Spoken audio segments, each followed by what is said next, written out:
Bismillahirrahmanirrahim. Qala al-musannif al-Imam Abi Hamid Hujjatul Islam Al-Ghazali rahimahullahu ta'ala wa nafa'ana bihi wa amaddana bi asrarihi wa afadha alaina min barakatihi wa anwarihi wa ulumihi wa nafahatihi fid darin amin. Bismillahirrahmanirrahim. Wa qad ikhtalafu fi hadzal qismi tsalits, dan berbeda pendapat mereka tentang bagian yang ketiga ini. Para ulama yang berpendapat bahwa salat yang dilakukan di atas tanah wasab itu sah. Mereka mengatakan bahwa nahi ada 3 bagian. Pertama, nahi yang kembali kepada zatnya sesuatu yang dilarang. Misalnya dilarang sholatnya orang yang hadas. Larangan di sini tertuju kepada sholat itu sendiri. Yang kedua, larangan yang kembali kepada sesuatu di luar zatnya yang dilarang. Seperti sholatnya orang di atas tanah yang gosok. Yang dilarang gosoknya, sedangkan sholatnya diperintahkan. Ini namanya larangan kembali kepada sesuatu yang ada di luarnya zat yang dilarang. Bukan sholatnya yang dilarang, tapi gosoknya. Yang ketiga adalah larangan yang kembali kepada sifatnya sesuatu yang dilarang. Sholat itu diperintahkan. Ada sholat yang dilakukan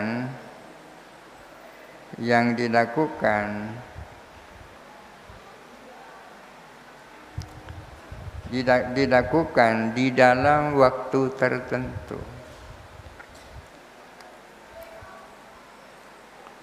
Puasa dilakukan pada hari raya Idul Fitri. Puasanya itu sesuatu yang diperintahkan, dilakukan di dalam hari Idul Fitri itu adalah sifat. Kapan, di mana itu kan sifat itu. Kapan, bagaimana, dan di mana itu sifat.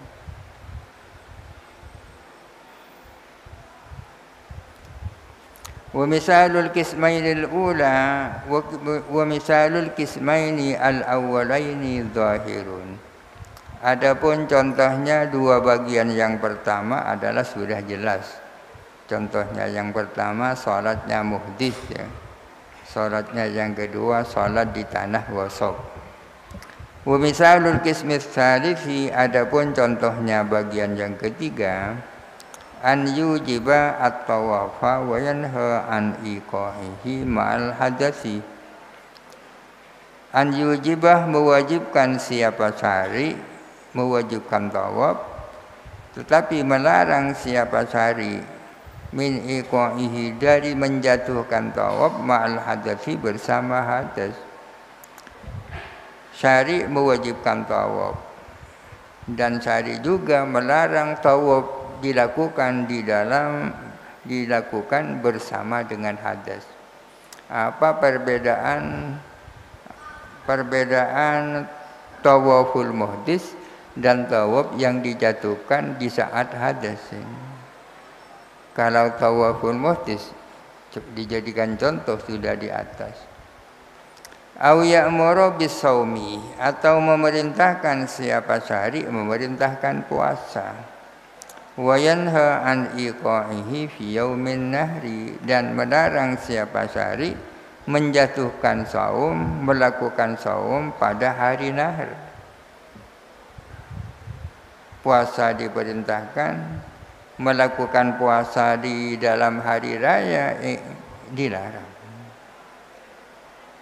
Puasa itu namanya aslul fi'li, perbuatan. Menjatuhkan puasa pada hari tertentu itu namanya sifat. Yang dilarang bukan saumnya, tapi iqonya. Fayuqalu maka dikatakan as-saumu min haitsu innahu saumun masyru'un matlubun. As-saumu adapun puasa min haitsu innahu saumun sebagai puasa. Adapun puasa dilihat dirinya sebagai puasa, masyru'un adalah masyru'. Masyru' ini bisa berarti diwajibkan, dimandubkan, dibolehkan. Matlubun juga diperintahkan. Puasa sebagai puasa ya diperintahkan. Wa min haitsu innahu waqi'un fi hadzal yaumi. Adapun puasa dari segi bahwa puasa terjadi pada hari ini, ghairu masyru'in, itu tidak diperkenankan. Puasa sebagai puasa itu diwajibkan atau disunnahkan. Akan tetapi puasa dilihat dari dilaksanakannya pada hari ini tidak diperkenankan. Wa tawafu masyru'un, adapun tawaf itu diwajibkan atau disunnahkan atau ini istilah masyru' bisa bermakna diwajibkan, bisa bermakna disunnahkan, bisa bermakna dibolehkan. Biqaulihi ta'ala, dengan firman Allah Ta'ala, wal yattawafu bil baitil atiq, hendaklah mereka bertawaf di Baitullah. Tawaf itu sendiri adalah masyru', walakin wuqu'uhu, akan tetapi terjadinya tawaf fi hadatil hadats, di saat hadas, makruhun adalah makruh, maksudnya dilarang. Wal bai'u, adapun jual beli, min haitsu innahu bai'un, dilihat dirinya sebagai jual beli. Jual beli sebagai jual beli masyru'un, ya dibolehkan. Walakin akan tetapi min haitsu wuqu'uhu, dilihat dari terjadinya baik, muqtarinan halai bersamaan, bisyartin fasidin, dengan syarat yang fasid, syarat yang tak benar, au ziyadatin, atau bersamaan dengan tambahan, fil iwadi, di dalam imbalan, fil ribawiyati, di dalam barang-barang ribawi, makruhun adalah dimakruhkan, maksudnya dilarang. Jual beli sendiri itu kan masyru', dilihat dari segi jual belinya masyru'. Akan tetapi dilihat dari jual beli yang terjadi dengan syarat-syarat yang tak benar, itu tidak masyru'. Wa talaku min haitsu innahu talakun masyru'un. Adapun talak dilihat dari segi bahwa dia talak adalah dibolehkan. Talak dilihat dari dirinya sebagai talak itu kan boleh. Walakin akan tetapi min haitsu wuqu'uhu fil haidi, dilihat dari segi terjadinya talak di saat haid, makruhun, itu dilarang. Wa hirasatul waladi min haitsu innaha hirasatun masyru'atun, adapun menanam anak dilihat dari segi bahwa dia adalah menanam anak, itu boleh. Walakinnaha, akan tetapi menanam anak, min haitsu wuqu'uha fi ghairil mankuhati, dilihat dari segi terjadinya hirasah pada perempuan yang tidak dikawin, makruhatun adalah dilarang. Menanam anak, ya jima itu menanam anak. Tapi kalau dilihat dari segi ditanam pada perempuan yang bukan istrinya, kan dilarang. Was-safaru min haitsu innahu safarun masyru'un. Adapun bepergian dilihat dari segi dia sebagai bepergian, itu adalah boleh. Walakin min haitsu qasdul ibaki, akan tetapi dari segi punya tujuan buruh, bihi, dengan safar, buron anis sayyidi, dari sayyid, ghairu masyru'in, adalah tidak benar. Orang yang buron dari sayyidnya kan termasuk asifis safar, ya, tak boleh qasar, tak boleh jama'. Itu adalah beberapa contoh perbuatan yang dilarang Akan tetapi larangan kembali sifat kembali kepada sifatnya sesuatu yang dilarang. Bukan kepada zatnya tapi kepada sifatnya. Faja'ala Abu Hanifah hadza qisman salisan. Maka menjadikan siapa Imam Abu Hanifah kepada hal ini dijadikan sebagai bagian yang ketiga.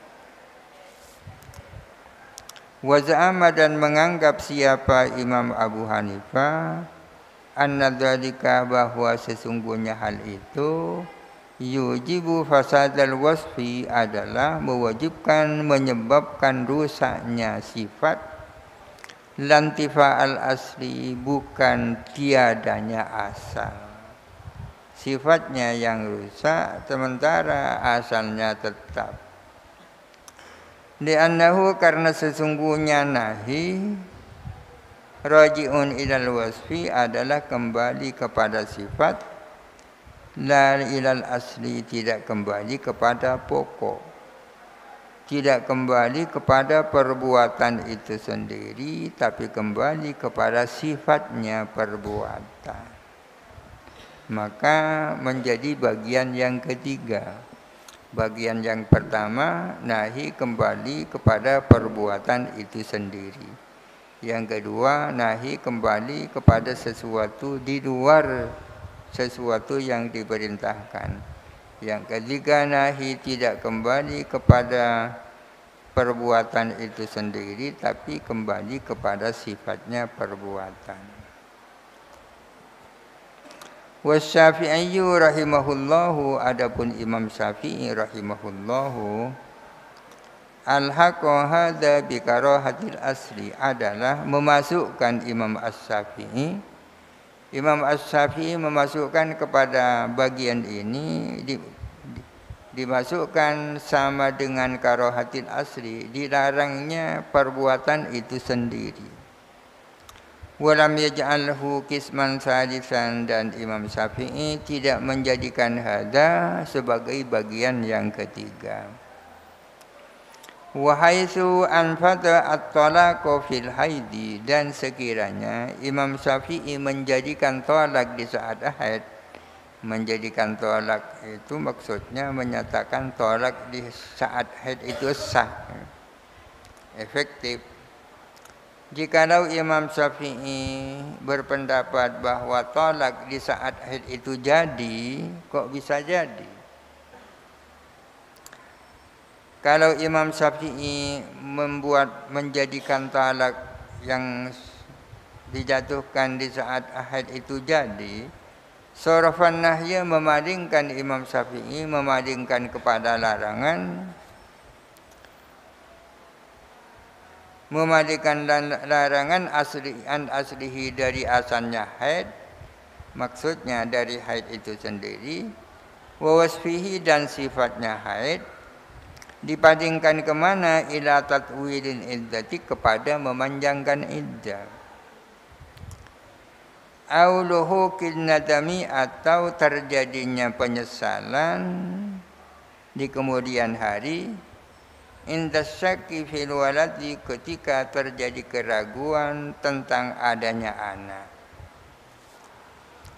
Menurut Imam Syafi'i, talak di saat haid itu kan dilarang ya. Mentalak istri di saat haid itu dilarang. Larangannya kembali kemana? Pada dasarnya kembali kepada haid itu sendiri. Akan tetapi kenapa Imam Syafi'i berpendapat bahwa tolak di saat haid itu jadi sah? Kalau pada tolak yang dilaksanakan di saat haid itu sah, maka Imam Syafi'i memalingkan larangan dari haid itu sendiri dan dari sifatnya haid. Dilarikan kemana? Dipalingkan kemana? Dipalingkan kepada memanjangkan iddah. Kenapa tolak di saat haid itu dilarang dan hukumnya haram? Karena memanjangkan iddah.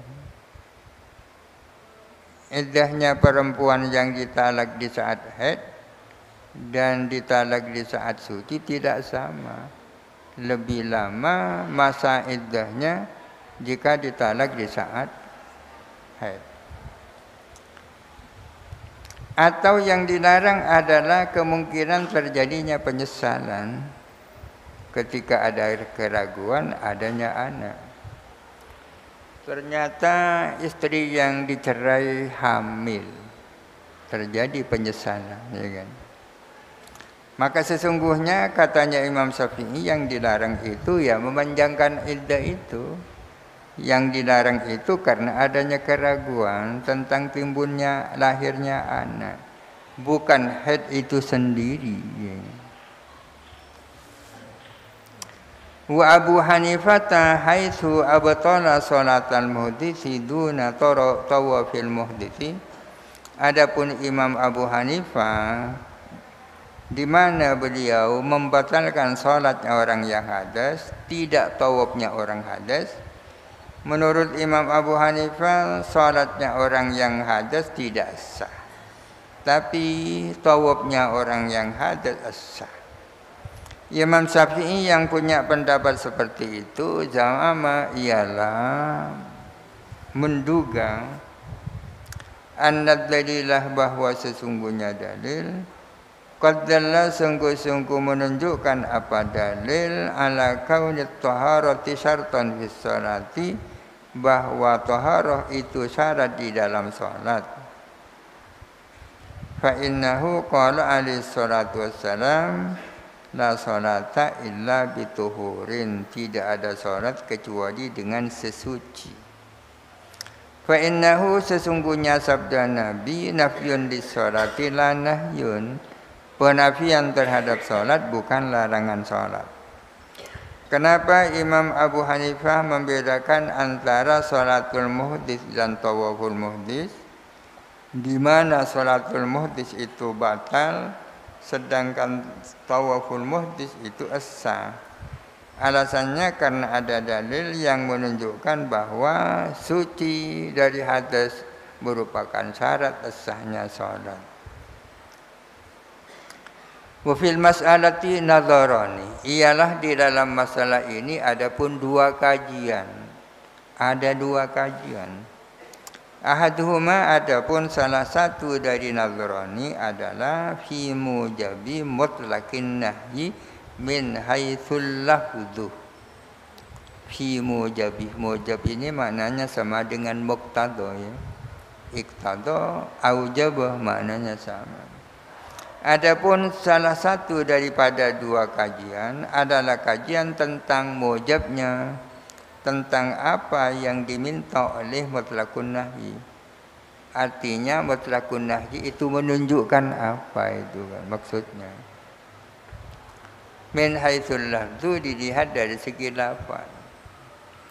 Wa dzalika nadharun fi muqtadas sighati, itu adalah sebuah kajian tentang apa yang diminta oleh siwat nahi.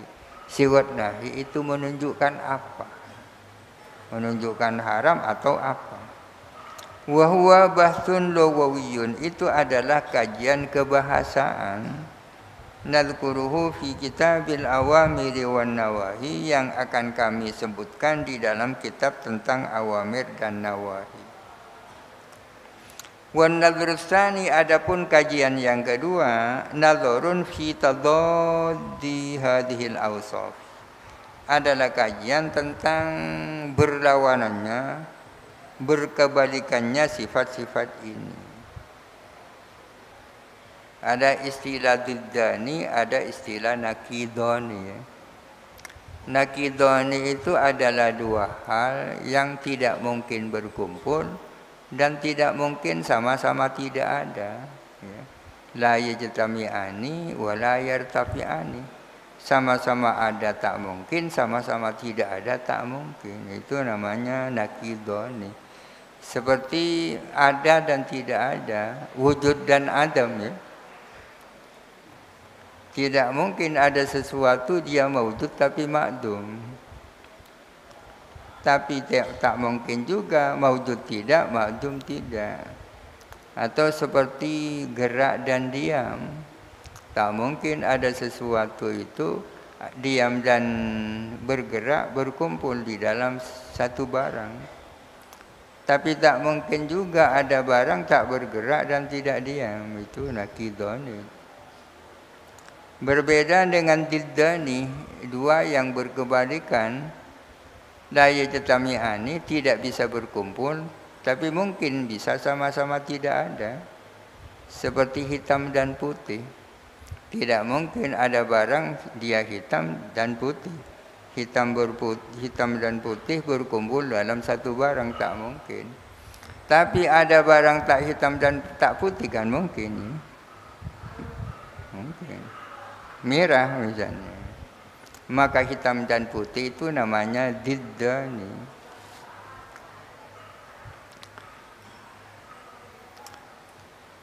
Nah, kajian yang kedua adalah kajian tentang berkebalikannya sifat-sifat ini.